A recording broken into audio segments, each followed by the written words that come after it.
আসসালামু আলাইকুম everyone, welcome back to my channel. আশা করছি সবাই ভালো আছেন। আজ আপনাদের জন্য তৈরি করে দেখাবো চালের গুঁড়ো দিয়ে ইনস্ট্যান্ট মচমচে দোসা। এই দোসাটা আপনারা বাসায় চালের গুঁড়ো দিয়ে খুবই সহজে তৈরি করে নিতে পারবেন। তো চলুন শুরু করা যাক আজকের রেসিপি।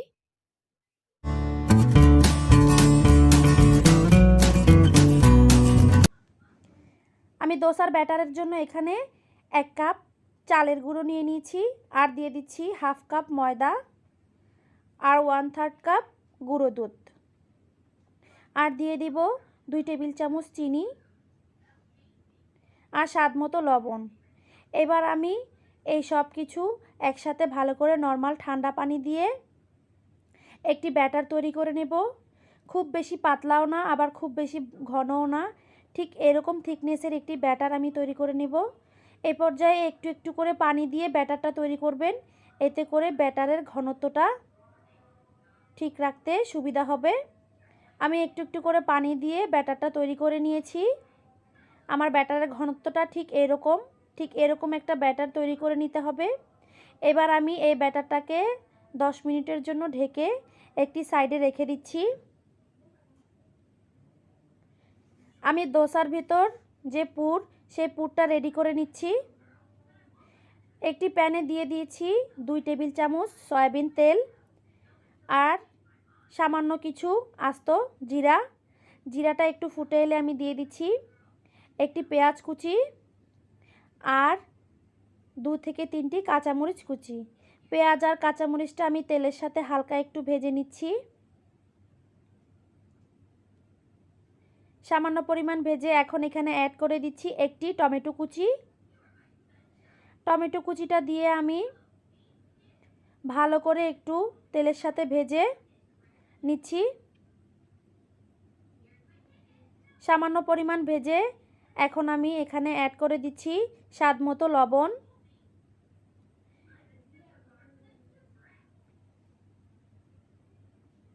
লবণ দিয়ে আমি আবারও একটু ভালো করে ভেজে নিয়েছি।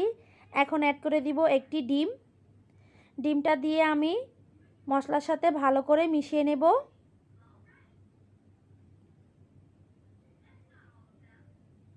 আমি ভালো করে মিশিয়ে একসাথে ভেজে নিয়েছি। এখন অ্যাড করে দিচ্ছি 1 টেবিল চামচ গরম মশলা গুঁড়ো। আমি গরম মশলা গুঁড়োটা দিয়ে ভালো করে আবারও সব কিছু একসাথে একটু নেড়ে দিয়েছি। এখন এখানে অ্যাড করে দিচ্ছি আগে থেকে সেদ্ধ করে রাখা আলু। আমি 2টি আলু সেদ্ধ করে এভাবে ম্যাশ করে নিয়েছি। এখন এই আলুগুলো দিয়ে আমি মশলার সাথে ভালো করে একদম ভর্তার মতো করে ভেজে নেব। এই পুরটা দিয়ে দোসা খেতে ভীষণ ভালো লাগে। চেষ্টা করবেন এইভাবে পুর তৈরি করে দোসা তৈরি করতে। আমি অফ ক্যামেরায় সামান্য পরিমাণ হলুদের গুঁড়ো দিয়ে এই পুরটাকে ভালো করে ভেজে নিয়েছি। এখন সামান্য একটু ধনেপাতা কুচি দিয়ে আবারও একসাথে সব কিছু মিশিয়ে চুলো থেকে নামিয়ে নিব। পুরটা রেডি হয়ে গেছে, এখন আমি নামিয়ে নিচ্ছি। এখন আমি দোসা তৈরি করব, এই জন্য এরকম একটি ননস্টিকের প্যান নিয়ে নিয়েছি। চেষ্টা করবেন এইরকম ননস্টিকের প্যানেই দোসাটা তৈরি করতে, এতে দোসাটা খুব ভালো হয়। আমি এই প্যানের মধ্যে সামান্য পরিমাণ তেল ব্রাশ করে দিয়েছি। এখন আমি যে ব্যাটারটা তৈরি করে রেখেছি সেখান থেকে অল্প একটু ব্যাটার দিয়ে ঠিক এভাবে ঘুরিয়ে ঘুরিয়ে একটি একটি করে দোসা তৈরি করব। এভাবে ঘুরিয়ে ঘুরিয়ে দিবেন। এভাবে ঘুরিয়ে ঘুরিয়ে দিয়ে আমি 2 থেকে 3 মিনিট একদম লো হিটে এভাবে রেখে দিব।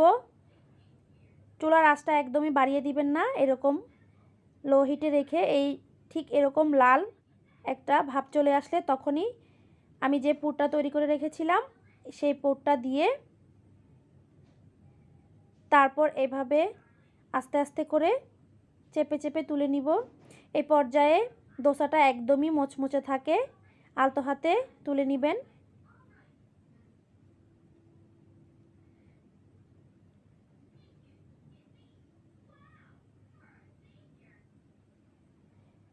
দোসাগুলো একদমই মচমচে, তাই আমি এভাবেই তুলে নিচ্ছি।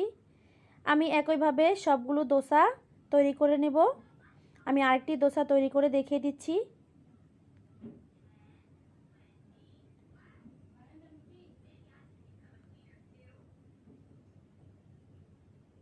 আমি এইভাবে সবগুলো দোসা তৈরি করে নিচ্ছি। আমি সবগুলো দোসা তৈরি করে নিয়েছি। এই দোসাটা চেষ্টা করবেন গরম গরম সার্ভ করতে। গরম গরম মুচমুচে খেতে খুবই ভালো লাগে। কেমন হলো আমার রেসিপিটি অবশ্যই কমেন্ট করে জানাবেন। যারা এখনও আমার চ্যানেলটিকে সাবস্ক্রাইব করেননি, আমার চ্যানেলটিকে সাবস্ক্রাইব করে দিবেন।